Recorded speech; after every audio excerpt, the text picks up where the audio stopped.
Señor Apache, ¿puedo quedarme en su casa? Yo tengo miedo, susurró el niño abandonado, con sus ojos azules brillando de lágrimas en la fría oscuridad de la montaña, sin saber que detrás de esa inocente criatura se escondía un plan urdido por quienes deseaban destruir a su familia. Hola, mi querido amigo. Soy Ricardo Rodríguez, el narrador de Sueños y Destinos. Antes de comenzar, te invito a suscribirte a nuestro canal y cuéntame, ¿desde qué ciudad nos estás viendo? Un fuerte abrazo y disfruta la historia. La noche había descendido sobre el desierto mexicano como una manta negra bordada con estrellas frías. Entre los matorrales espinosos y las rocas afiladas, una pequeña figura se movía tropezando con pasos que apenas podían sostenerse. El muchacho tenía quizás 8 años, su rostro marcado por el cansancio y el miedo, sus ropas rasgadas por las ramas que había atravesado en su búsqueda desesperada de refugio. Sus padres le habían dicho que esperara. Solo unos minutos, hijo. Volvemos pronto. Pero los minutos se habían convertido en horas, y las horas en una eternidad de soledad que le hacía temblar más que el frío nocturno. El viento del desierto susurraba promesas de peligro entre las plantas de salvia, y cada sonido le hacía girar la cabeza, esperando ver las figuras familiares de su madre y su padre emergiendo de las sombras. Pero no había nada.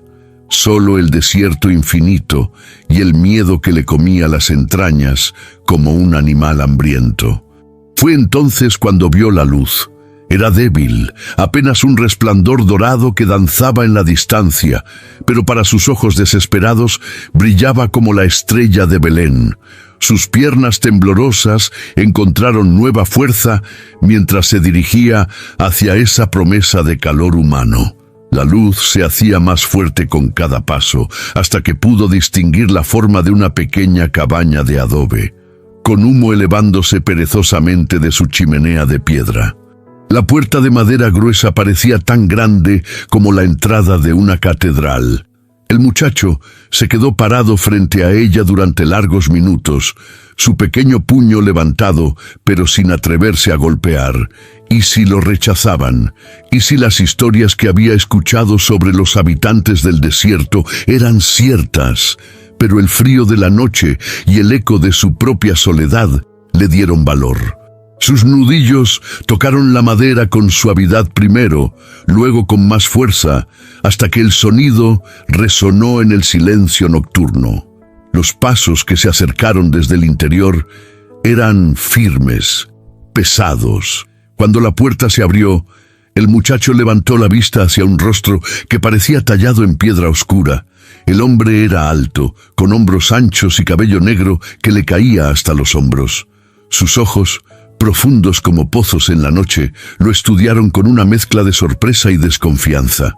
«Señor Apache», balbuceó el muchacho casi sin aliento, «puedo dormir en su casa. Mis padres me dejaron aquí y tengo miedo». Tawari observó a la pequeña criatura que temblaba en su umbral. Los años le habían enseñado desconfianza hacia los blancos, especialmente hacia aquellos que aparecían sin invitación en su territorio. Su pueblo había aprendido, con dolor y sangre, que la presencia de los mexicanos rara vez traía algo bueno. Pero había algo en los ojos de este niño, una vulnerabilidad que le recordó su propia infancia marcada por pérdidas, que hizo que su primera reacción de rechazarlo se desvaneciera lentamente. «¿Dónde están tus padres?», preguntó, su voz áspera pero no cruel.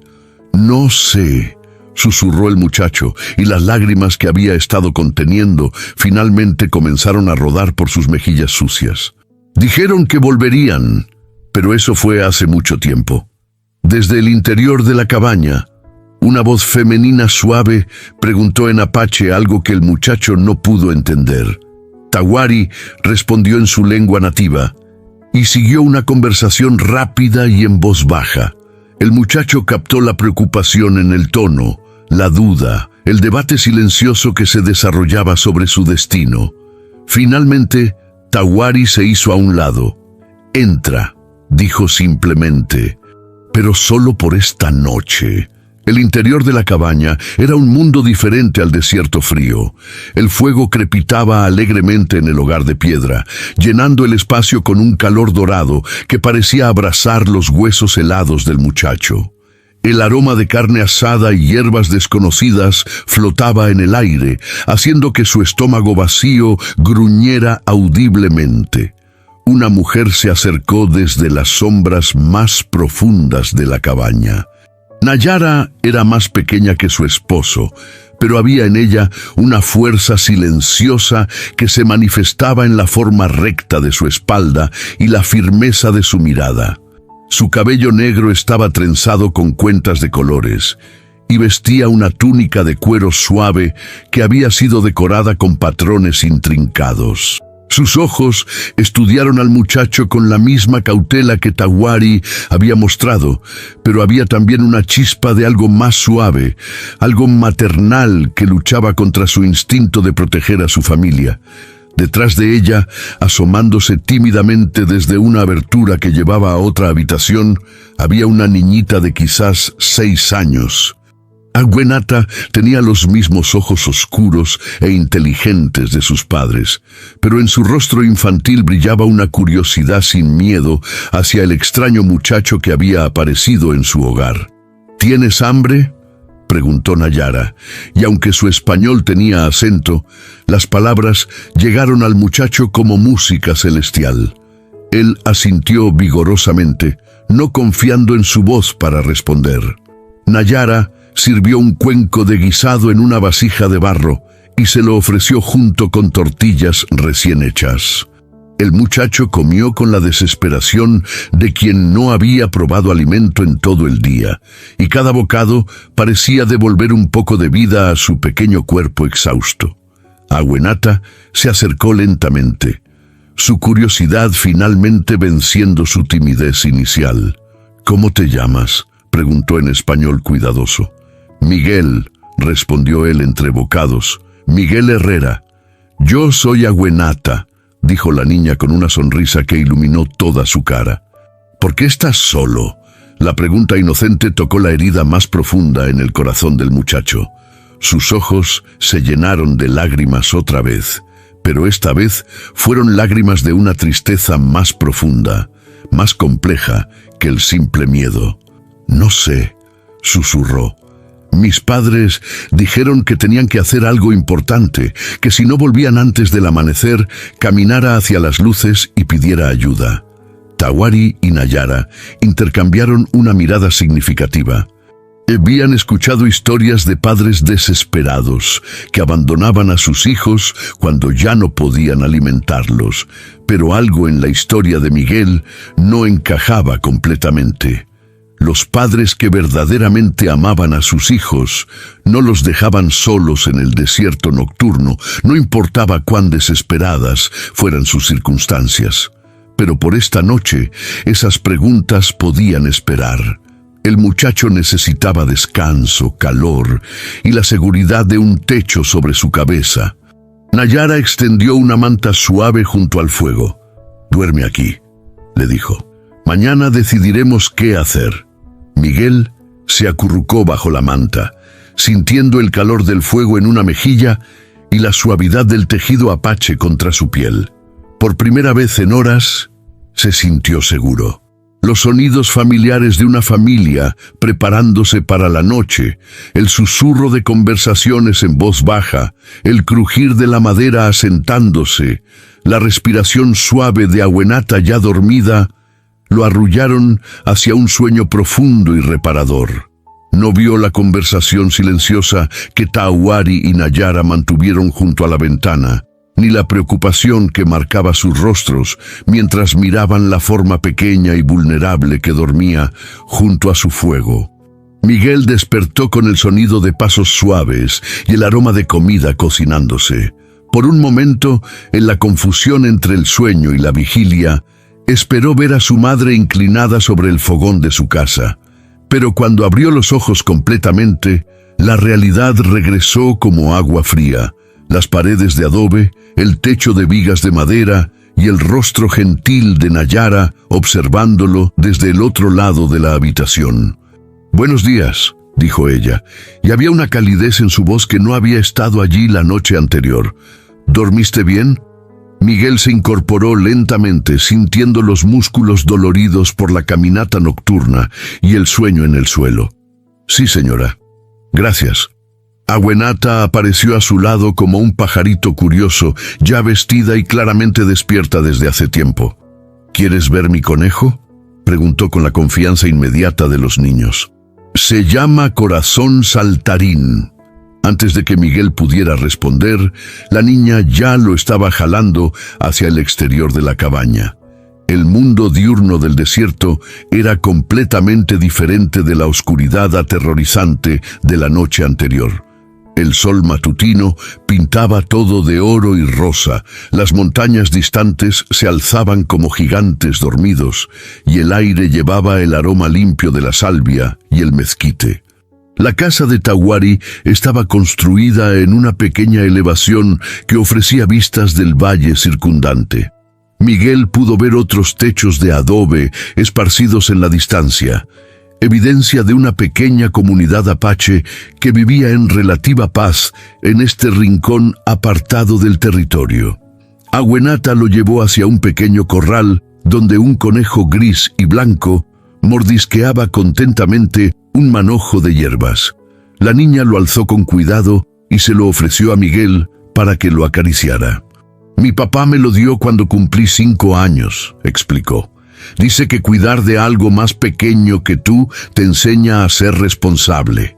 Miguel acarició la suave piel del conejo, sintiendo su corazón cálido latir contra sus palmas. «Es muy suave», murmuró. «¿Tú tienes mascotas?». La pregunta inocente trajo memorias que Miguel había estado tratando de no recordar. Su casa, su perro Canela, la gallina que su madre criaba en el patio trasero. Todo lo que había dejado atrás, todo lo que quizás nunca volvería a ver. «Tenía un perro», dijo finalmente. «Se llamaba Canela». Awenata notó la tristeza en su voz, y con la sabiduría instintiva de los niños, cambió rápidamente de tema. «¿Quieres ayudarme a alimentar a las cabras? Mi mamá dice que si ayudas con las tareas, puedes quedarte a desayunar». Miguel asintió con entusiasmo, agradecido por la distracción. Siguió a Awenata hacia otro corral, donde varias cabras lo miraron con ojos curiosos y demandantes. Mientras llenaban los comederos con heno y verificaban el agua, Miguel se sintió útil por primera vez desde que había llegado. Tawari apareció desde detrás de la cabaña, cargando un hacha en una mano y varios troncos bajo el otro brazo. Sus ojos se posaron en Miguel trabajando junto a su hija, y Miguel pudo ver algo que podría haber sido aprobación cruzando brevemente su rostro estoico. «¿Sabes cargar leña?», preguntó Tawari. Miguel se enderezó inmediatamente. «Sí, señor, en mi casa siempre ayudaba con la leña». Tawari le entregó varios troncos pequeños, apropiados para el tamaño del muchacho. «Lleva a estos adentro, apílalos junto al fuego, pero no muy cerca. La madera necesita estar seca». Era un trabajo simple, pero Miguel lo ejecutó con el cuidado y la atención de alguien desesperado por demostrar su valor. Cada viaje que hacía entre la pila de leña exterior y el interior de la cabaña lo llenaba de una sensación de propósito que había estado ausente desde que sus padres lo dejaron. Nayara observaba estos intercambios desde la puerta de la cocina, limpiando maíz en un metate de piedra. Había algo en la forma en que el muchacho trabajaba, con diligencia pero también con gratitud, que tocaba algo profundo en su corazón maternal. Era claro que había sido criado con amor y disciplina, no era un niño salvaje o descuidado. Cuando las tareas matutinas estuvieron terminadas, se sentaron a desayunar en un círculo alrededor de una manta extendida en el suelo. El desayuno consistía en tortillas de maíz recién hechas, frijoles con chile y un té de hierbas que tenía un sabor dulce y desconocido. Miguel comió con apetito, pero también con modales, esperando a que los demás comenzaran antes de tomar su primer bocado. ¿De dónde vienes?, preguntó Tahuari mientras masticaba pensativamente. De Esperanza, respondió Miguel. Es un pueblo pequeño, como a un día de camino hacia el este. Tahuari conocía Esperanza. Era uno de esos poblados fronterizos donde mexicanos, americanos y ocasionalmente apache se encontraban para comerciar. No era un mal lugar, pero últimamente había habido rumores de problemas. Bandidos, soldados, hombres con planes que no incluían el bienestar de la gente común. ¿Tus padres tienen negocios ahí?, Miguel frunció el ceño, tratando de recordar conversaciones que había escuchado a medias. Mi papá trabaja con unos hombres que hablan de trenes. Dice que van a construir una línea de tren que atraviese todo el territorio. Estas palabras hicieron que Tahuari se pusiera tenso. Los ferrocarriles significaban colonos, soldados, el fin de la vida que su pueblo había construido en estos valles apartados. También significaban dinero, poder y hombres dispuestos a hacer cualquier cosa para obtener ambos. ¿Sabes los nombres de estos hombres?, Miguel negó con la cabeza. Solo sé que mi papá siempre parecía preocupado después de hablar con ellos, y que mi mamá lloraba por las noches cuando pensaba que yo estaba dormido. Una imagen más clara comenzaba a formarse en la mente de Tahuari. No era inusual que los hombres poderosos usaran a las familias locales como peones en sus juegos de poder. Si los padres de Miguel habían estado involucrados en algo peligroso, dejarlo en el desierto podría haber sido un acto de desesperación, una forma de protegerlo de algo peor. Pero por ahora, estas eran solo especulaciones. El muchacho estaba aquí, era real y necesitaba cuidado. Puedes quedarte otro día, decidió Tahuari, pero tienes que trabajar. Aquí todos trabajan. El rostro de Miguel se iluminó con una sonrisa que transformó completamente su apariencia. Sí, señor. Trabajaré muy duro, lo prometo. Agüenata aplaudió de alegría. Ya tienes un hermano nuevo, le dijo a Miguel. Bueno, casi un hermano. Nayara sonrió por primera vez desde que el muchacho había llegado. Había algo en su entusiasmo sin pretensiones, en la forma en que su presencia hacía que Agüenata brillara de felicidad, que comenzaba a derretir sus defensas cuidadosamente construidas. Los días siguientes establecieron un ritmo que se sentía sorprendentemente natural. Miguel se levantaba con el sol, ayudaba con las tareas matutinas, pasaba las horas del mediodía aprendiendo a hacer cosas que nunca había intentado antes. Tejer cestas con fibras de yuca, identificar plantas medicinales, cuidar las cabras y las gallinas, mantener el fuego con el combustible exacto. Agüenata se convirtió en su maestra más entusiasta, enseñándole palabras en apache y contándole historias sobre los espíritus del desierto que vivían en las rocas rojas y los arroyos secos. Miguel, a su vez, le enseñó canciones mexicanas que había aprendido de su madre, y juntos inventaron juegos que mezclaban ambas culturas de maneras que habrían escandalizado a los adultos de ambos pueblos. Pero fue en las tardes, cuando el calor del día comenzaba a disminuir y la familia se reunía para la cena, que Miguel realmente comenzó a sentirse parte de algo. Tahuari le contaba historias sobre los antiguos guerreros apache, relatos de honor y valentía que hacían que los ojos del muchacho brillaran de admiración. Nayara le enseñaba sobre las plantas del desierto, cuáles eran venenosas y cuáles podían salvar una vida, conocimiento que había sido pasado de madre a hija durante generaciones. Y lentamente, Miguel comenzó a contarles más sobre su propia vida. Les habló de su madre, que hacía las tortillas más suaves de todo Esperanza. De su padre, que sabía leer y que le había enseñado sus letras. De la escuela pequeña donde había aprendido sumas y restas, y donde el maestro había dicho que era inteligente. Pero también habló de cosas más oscuras. De las noches cuando su padre regresaba a casa con el rostro tenso y las manos temblorosas.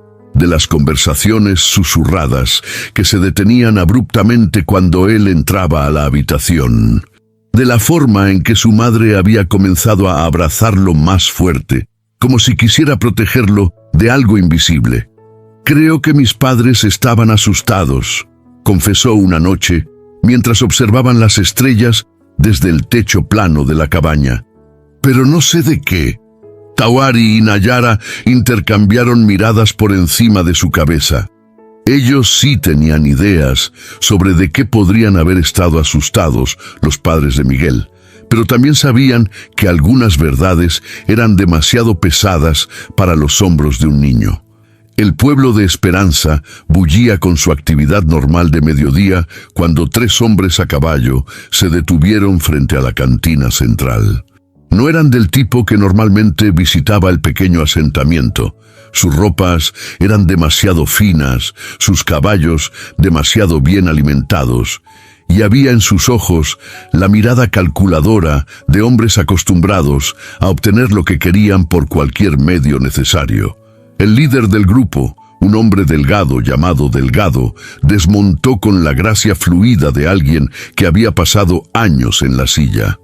Sus compañeros, Ruiz y Moreno, lo siguieron hacia el interior de la cantina con la confianza arrogante de depredadores que habían encontrado territorio de caza prometedor. El cantinero, un hombre mayor llamado Esteban, los observó con la cautela instintiva que había desarrollado después de décadas de servir alcohol a hombres peligrosos. «Buenos días, señores. ¿Qué los trae por nuestro humilde pueblo?» Delgado sonrió, pero no había calor en la expresión. Era la sonrisa de un hombre que disfrutaba teniendo ventajas sobre otros. «Estamos buscando información sobre una familia. Los Herrera. Los conoce». El nombre hizo que Esteban se pusiera rígido. Los Herrera habían desaparecido 3 semanas atrás, dejando solo rumores y especulaciones susurradas entre los pobladores. «¿Qué quieren con ellos?» «Negocios», respondió Delgado, mientras servía monedas de plata sobre la barra. «Negocios que podrían beneficiar a todo el pueblo si la gente correcta coopera». Ruiz se acercó a una mesa donde varios campesinos locales bebían cerveza tibia.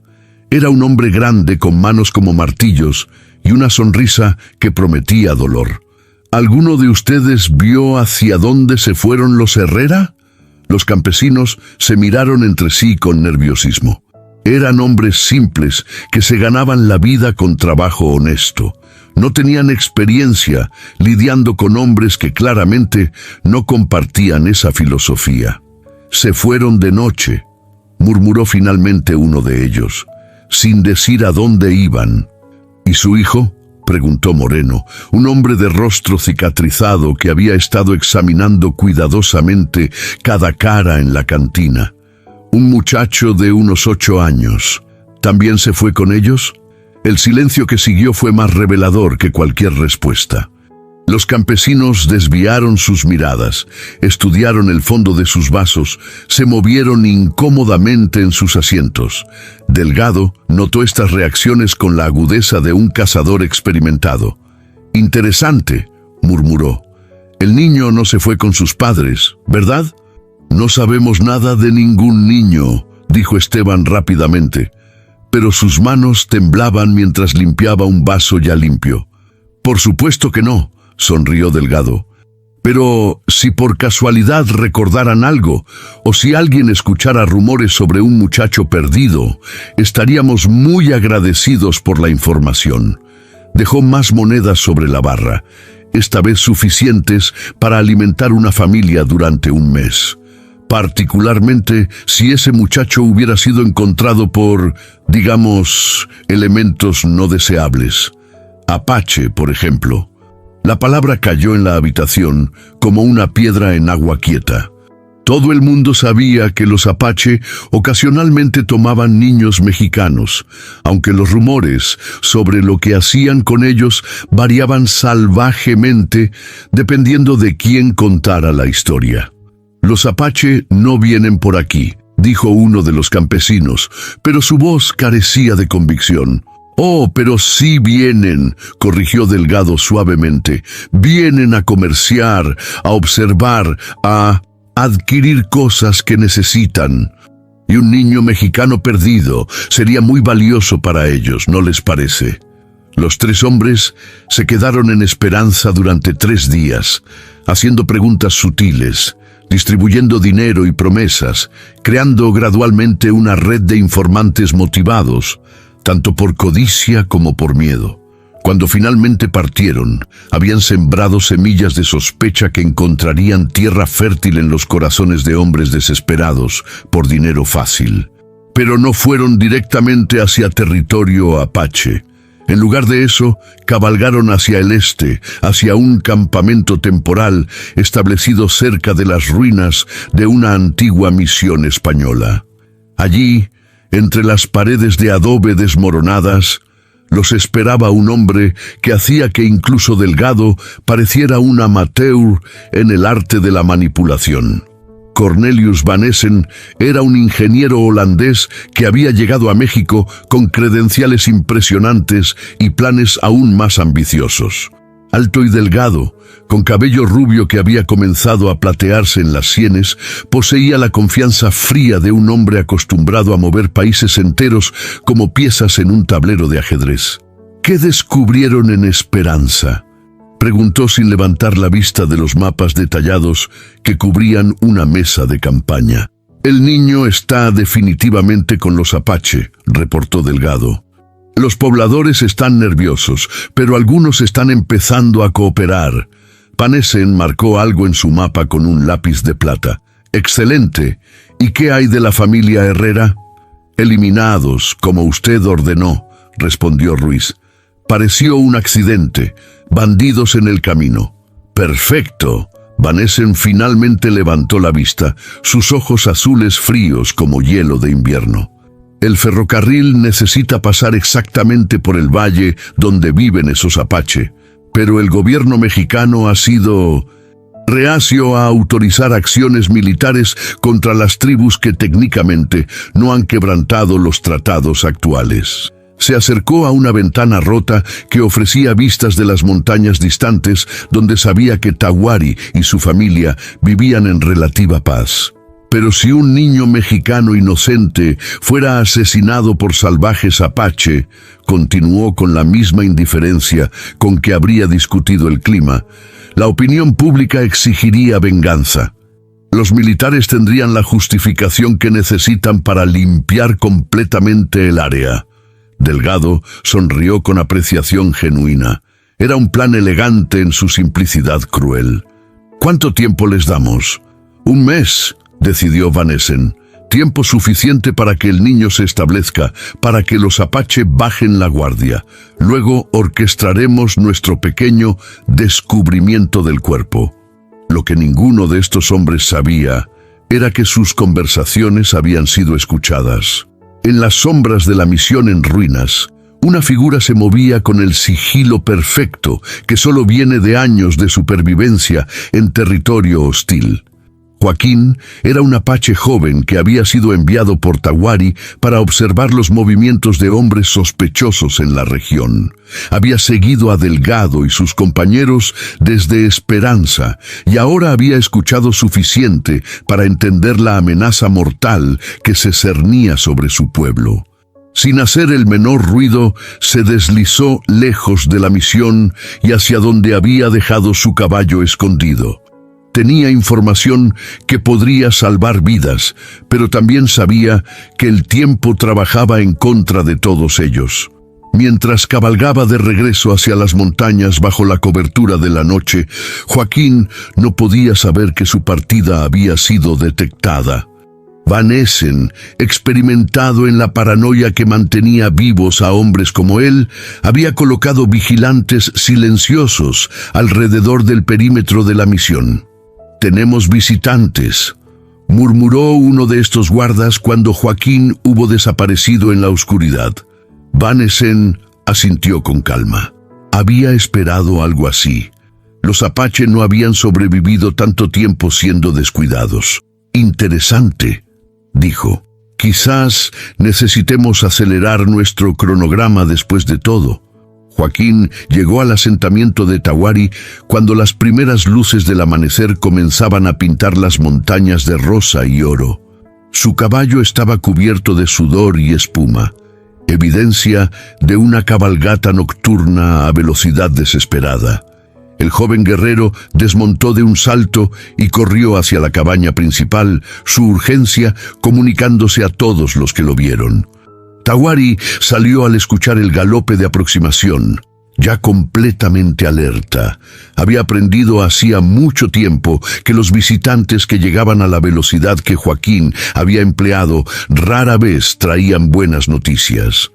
«¿Qué has visto?», preguntó directamente, dispensando con los saludos tradicionales. «Problemas, hermano mayor», respiró Joaquín. «Hombres blancos con planes. Planes que involucran al muchacho mexicano». En pocos minutos, los ancianos del asentamiento se habían reunido en la cabaña de Tawari. Miguel jugaba afuera con Awenata, ajeno a la reunión urgente que se desarrollaba a unos metros de distancia. Su risa ocasional flotaba por la ventana abierta, un sonido inocente que contrastaba dolorosamente con la gravedad de lo que Joaquín estaba relatando. «Planean matar al niño», terminó Joaquín su informe, «y luego culparnos por su muerte para justificar un ataque militar». El silencio que siguió fue pesado como piedra. Todos habían vivido lo suficiente para saber que los hombres blancos eran capaces de crueldades imaginativas cuando querían algo que pertenecía a otros. Pero usar un niño inocente como sacrificio para sus ambiciones era una profundidad de maldad que sacudía incluso a guerreros experimentados. «¿Estás seguro de lo que escuchaste?», preguntó Nayara, aunque ya conocía la respuesta. Joaquín no era dado a exageraciones. «Tan seguro como que el sol sale por el este», confirmó el joven. «Hablaban de un mes de tiempo y del ferrocarril que quieren construir a través de nuestro valle». Tawari se levantó y caminó hacia la ventana, observando a Miguel ayudar a Awenata a darle de comer a su conejo. El muchacho había florecido durante sus semanas con ellos. Su rostro había perdido la palidez enfermiza del abandono. Sus ojos habían recuperado la chispa de curiosidad natural de la infancia. Se había convertido en parte de su familia de maneras que Tawari no había anticipado. «Si devolvemos al niño a su pueblo, muere», murmuró. «Si lo mantenemos aquí, morimos todos nosotros». «Hay una tercera opción», dijo una voz desde la puerta. Todos se volvieron para ver a Naalni, el hermano mayor de Tawari y guerrero más respetado de la tribu. Era un hombre que había luchado contra mexicanos y americanos por igual, que había visto suficiente guerra para valorar la paz, pero que nunca había retrocedido ante una pelea cuando era necesaria. «Podríamos enseñarles a estos hombres blancos lo que sucede cuando amenazan a nuestras familias», continuó Naalni. «¿Con qué resultado?», preguntó Tawari. «Matamos a unos pocos, pero vendrán más. Y eventualmente vendrán con suficientes soldados para destruir no solo nuestro asentamiento, sino todos los asentamientos apache en 100 kilómetros a la redonda». Era un dilema sin solución aparente, el tipo de trampa imposible que había plagado a los pueblos indígenas durante décadas. Rendirse significaba muerte para Miguel y la destrucción eventual de su forma de vida. Luchar significaba muerte para todos, incluyendo mujeres y niños inocentes. Fue Nayara quien finalmente rompió el silencio. «El muchacho merece saber la verdad», dijo tranquilamente, «sobre sus padres, sobre los hombres que lo buscan, sobre todo». «Es solo un niño», protestó Awenata desde la puerta, donde había estado escuchando sin ser vista. Su pequeño rostro estaba manchado de lágrimas. Los niños no deberían tener que cargar con verdades tan terribles. Tawari se arrodilló y abrazó a su hija, sintiendo su pequeño cuerpo temblar contra el suyo. «Tienes razón, pequeña. Los niños no deberían cargar con esas verdades, pero a veces la vida nos obliga a crecer antes de estar listos. Miguel apareció en la puerta, habiendo notado la ausencia de Awenata. «¿Qué pasa?», preguntó, su voz llena de la preocupación instintiva que los niños desarrollan cuando sienten que los adultos están ocultando cosas importantes. Los adultos en la habitación intercambiaron miradas. La decisión había sido tomada por ellos. Tawari se acercó a Miguel y se arrodilló para estar a la altura de sus ojos.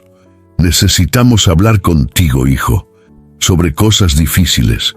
Durante la siguiente hora, con toda la gentileza posible, pero sin omitir detalles cruciales, le contaron a Miguel todo lo que sabían, sobre los hombres que habían venido preguntando por él, sobre los planes para el ferrocarril, sobre lo que había sucedido realmente con sus padres.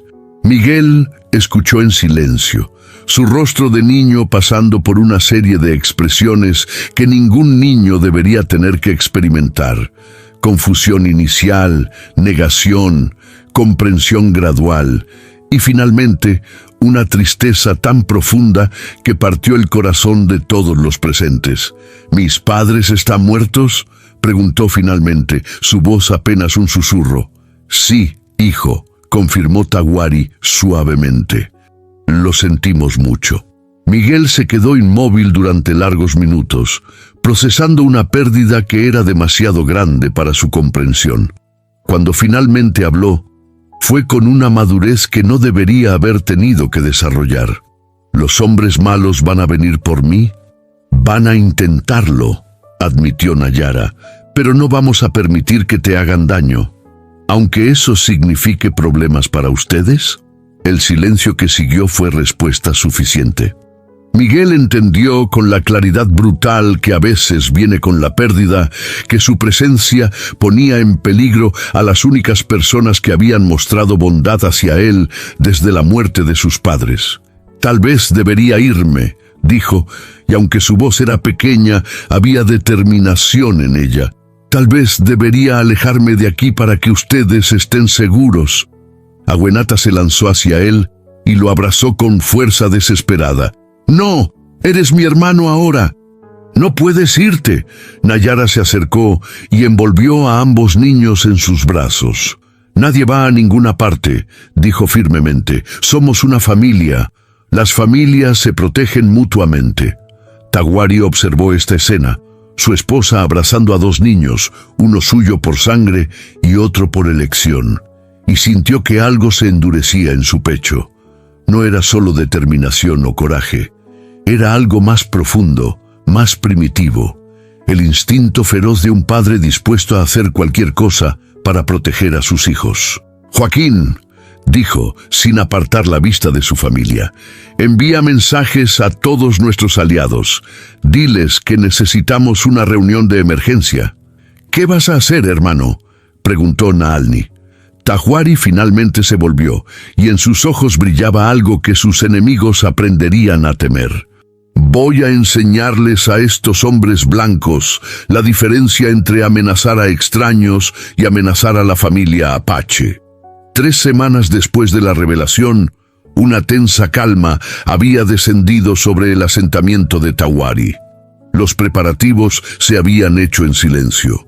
Guerreros experimentados habían llegado de asentamientos aliados, armas habían sido verificadas y estrategias discutidas en reuniones nocturnas. Pero durante el día, la vida continuaba con una normalidad deliberada. Miguel había cambiado desde que aprendió la verdad sobre su situación. El muchacho alegre y curioso seguía allí, pero ahora había momentos cuando se quedaba mirando las montañas con expresión pensativa, como si estuviera tratando de resolver un problema demasiado complejo para su edad. Awenata, percibiendo su angustia, se había vuelto aún más protectora, rara vez dejándolo solo, inventando constantemente juegos y actividades para distraerlo de pensamientos oscuros.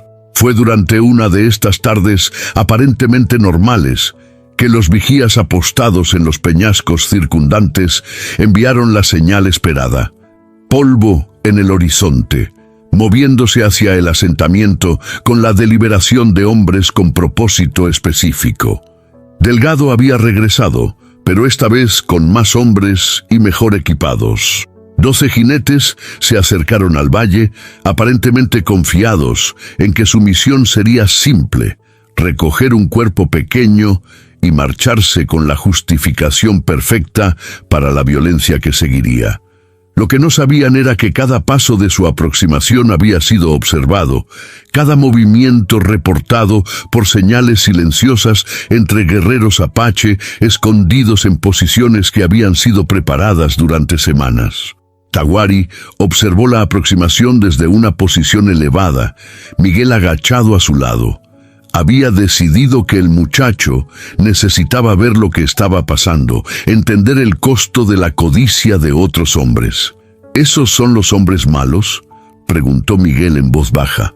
Algunos de ellos, confirmó Tawari, pero no todos los hombres que hacen cosas malas se ven como monstruos.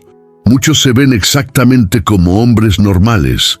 Delgado desmontó al llegar al centro del asentamiento, su confianza evidente en cada movimiento. Sus hombres permanecieron montados, pero habían desenfundado sus armas y las tenían listas. «¡Apache!», gritó Delgado hacia las cabañas aparentemente vacías. «Venimos por el niño mexicano que robaron. Entréguenlo pacíficamente y no habrá problemas». Por un momento, solo el viento del desierto respondió a su demanda. Luego, Naal-Ni emergió de una de las cabañas, caminando con la tranquilidad estudiada de un guerrero experimentado que no se intimidaba fácilmente. «¿Qué niño?», preguntó en español perfecto. Delgado sonrió, pero era una expresión sin humor. «No juegues conmigo, salvaje. Sabemos que tienen al muchacho Herrera. Lo queremos de vuelta». «¿Para qué?». La voz de Naal-Ni era genuinamente curiosa. «¿Para devolverlo a padres que ya no existen?». La pregunta hizo que varios de los hombres de Delgado intercambiaran miradas nerviosas. No habían esperado que los apaches supieran sobre el destino de los padres de Miguel. «El niño es ciudadano mexicano», declaró Delgado recuperando su compostura. «No pertenece aquí». «No», acordó una nueva voz. «No pertenece aquí».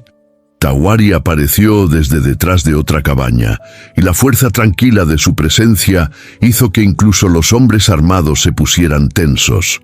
Había algo en él que comunicaba peligro inminente sin necesidad de gestos amenazantes.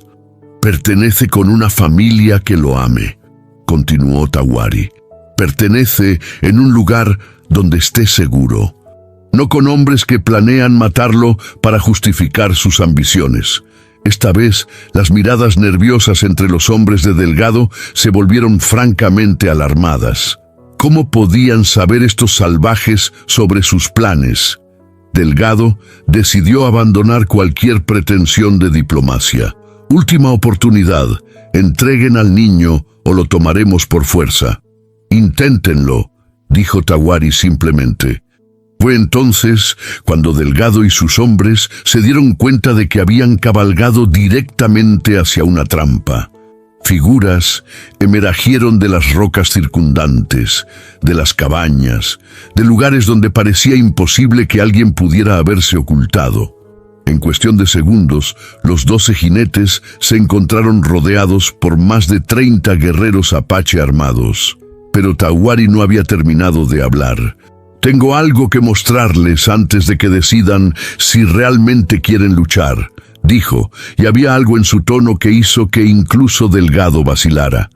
Caminó hacia su cabaña y regresó con un objeto que hizo que el rostro de Delgado se pusiera pálido.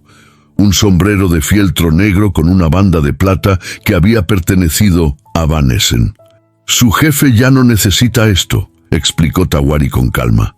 Resultó que no le gustaba que lo espiaran. Particularmente no le gustaba que sus planes fueran conocidos por las personas que planeaba traicionar. El horror en los rostros de los hombres de Delgado fue inmediato y completo.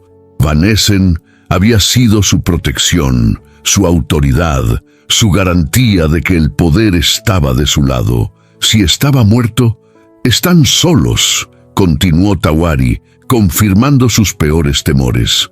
Su patrón está muerto, sus planes están expuestos, y están rodeados por guerreros que han perdido la paciencia con hombres que amenazan a niños inocentes. Delgado trató desesperadamente de recuperar algún vestigio de control de la situación. «Somos ciudadanos mexicanos», declaró. «Si nos matan, el ejército...» «¿El ejército qué?», interrumpió una voz desde las rocas de arriba. «El ejército vengará a mercenarios que trabajaban para ingenieros extranjeros con planes ilegales». Una nueva figura apareció, y su presencia cambió completamente la dinámica de la confrontación. Era un oficial del ejército mexicano, uniformado y acompañado por una escolta de soldados regulares. El capitán Herrera había estado investigando las actividades de Van Essen durante meses, siguiendo rastros de corrupción y conspiración que llevaban a las más altas esferas del gobierno territorial. La muerte del ingeniero holandés, lejos de crear problemas para los Apache, había proporcionado exactamente la evidencia que necesitaba para exponer toda la operación. «Señor Delgado», dijo el capitán con fría formalidad, «está bajo arresto por conspiración, asesinato y traición». Los hombres de Delgado, al verse atrapados entre guerreros apache y soldados mexicanos, tomaron la única decisión sensata disponible. Se rindieron sin resistencia. Mientras los prisioneros eran llevados, Miguel emergió finalmente de su escondite y corrió hacia Tawari. El guerrero apache lo levantó en sus brazos, sintiendo el pequeño cuerpo temblar con emociones demasiado complejas para palabras. «¿Se acabó?», preguntó Miguel. «Se acabó», confirmó Tawari. «Ya no tienes que tener miedo». Pero Miguel se apartó para mirarlo directamente a los ojos. «¿Puedo quedarme? ¿De verdad? ¿Para siempre?» Tawari miró a Nayara, que se había acercado con Agüenata corriendo a su lado. En los ojos de su esposa vio la respuesta que él mismo había estado buscando. «Si quieres quedarte», dijo, «este será tu hogar para siempre».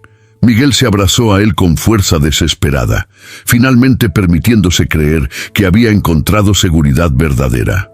6 meses después, el valle había encontrado una nueva paz. El ferrocarril había sido redirigido a través de territorio menos controvertido. Los conspiradores habían sido procesados y condenados, y la investigación militar había resultado en protecciones legales adicionales para las tierras apache que habían estado en disputa durante décadas. Miguel, ahora oficialmente adoptado según las leyes tanto apache como mexicanas, había crecido varios centímetros y ganado la confianza relajada de un niño que sabe que pertenece a algún lugar.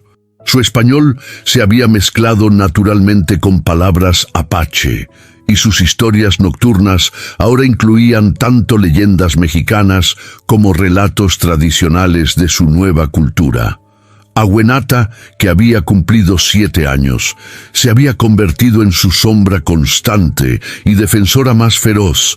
Los 2 niños eran inseparables, una vista común en el asentamiento mientras exploraban juntos los misterios del desierto o ayudaban con las tareas familiares.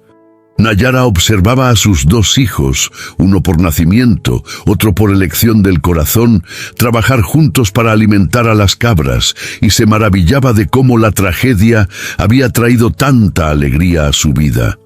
Miguel había llenado un vacío en su familia que no había sabido que existía, y verlo florecer bajo su cuidado le daba una satisfacción que ninguna riqueza material podría igualar. Tawari regresaba de una reunión con representantes del gobierno mexicano, cabalgando lentamente para disfrutar la vista de su valle en la luz dorada del atardecer. Las negociaciones habían sido exitosas. Su pueblo había recibido reconocimiento oficial de sus derechos territoriales y garantías escritas de que sus tierras serían respetadas. Era más de lo que había esperado cuando comenzó esta lucha, pero mientras se acercaba a su hogar no pensaba en política o tratados. Pensaba en la risa que podía escuchar flotando desde su cabaña, en la familia que lo esperaba y en el niño perdido que había encontrado un hogar.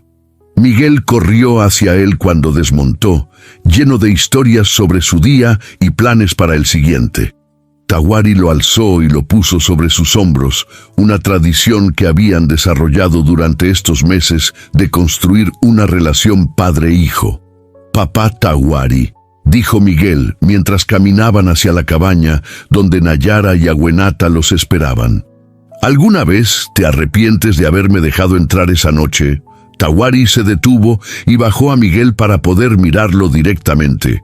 En los ojos del muchacho vio la misma pregunta que había estado en los suyos la noche cuando un niño perdido había golpeado su puerta. Merecía pertenecer a este lugar. «Miguel», dijo, poniendo sus grandes manos en los pequeños hombros del niño. «Esa noche cuando llegaste, pensé que solo estaba dando refugio a un niño perdido. No sabía que estaba recibiendo a un hijo». Miguel sonrió con la brillantez pura de un niño amado. «Yo tampoco sabía que estaba encontrando una familia de verdad». Entraron juntos a la cabaña, donde Nayara había preparado la cena y Agüenata tenía nuevas flores del desierto para mostrarles. Era una escena de domesticidad tranquila que habría sido imposible de imaginar durante aquellos primeros días tensos. Después de la cena, como había sido su costumbre desde que Miguel se quedó permanentemente, la familia se sentó alrededor del fuego mientras Tawari contaba historias. Esta noche eligió un relato sobre cómo los espíritus del desierto a veces enviaban regalos a las familias que tenían espacio en sus corazones para el amor inesperado. Miguel se acurrucó contra Nayara, sintiendo el calor de su amor maternal y la seguridad de saber que nunca más tendría que enfrentar el mundo solo. Agüenata se durmió recostada contra su hermano adoptivo, su pequeña mano aferrada a la suya como para asegurarse de que no desapareciera durante la noche. Mientras las llamas del fuego se reducían a brasas brillantes, Tawari miró a su familia y pensó en las extrañas formas en que el destino funciona. Un niño abandonado en el desierto había traído más alegría a su hogar de la que habría podido imaginar. Los enemigos que habían planeado usar esa tragedia para sus propios fines habían sido derrotados por la misma fuerza que habían subestimado: el poder de una familia dispuesta a proteger a los suyos. Nayara se acercó a él y juntos observaron a sus dos hijos dormidos en la luz suave del fuego moribundo. ¿Crees que sus padres biológicos habrían estado orgullosos?, preguntó en voz baja, refiriéndose a Miguel. Tawari consideró la pregunta cuidadosamente. «Creo que cualquier padre estaría orgulloso de ver a su hijo convertirse en el muchacho valiente y bondadoso que Miguel es ahora. Y creo que donde quiera que estén, saben que está amado». En los años que siguieron, la historia de Miguel se convertiría en leyenda local, contada como prueba de que incluso en los tiempos más oscuros, la bondad humana puede triunfar sobre la crueldad, y que las familias se forman no solo por sangre, sino por elección del corazón. Miguel crecería para convertirse en un puente entre dos mundos, honrando tanto su herencia mexicana como su crianza apache. Agüenata se convertiría en una curandera respetada, llevando adelante las tradiciones de su madre, pero también incorporando conocimientos que había aprendido de su hermano sobre las costumbres mexicanas. Pero por ahora, en esta noche tranquila con el fuego crepitando suavemente y el desierto extendiéndose silencioso bajo las estrellas, eran simplemente una familia. Un guerrero apache y su esposa, una niña pequeña que había ganado un hermano y un niño perdido que había encontrado su hogar. La puerta que Tawari había abierto aquella noche fría no solo había salvado una vida, Había cambiado la suya propia, había fortalecido a su familia y había demostrado que a veces los mayores regalos llegan disfrazados de los mayores riesgos. El viento nocturno del desierto susurraba entre las paredes de adobe, llevando consigo el aroma de salvia y mezquite y las promesas de todos los mañanas que esta familia tendría juntos.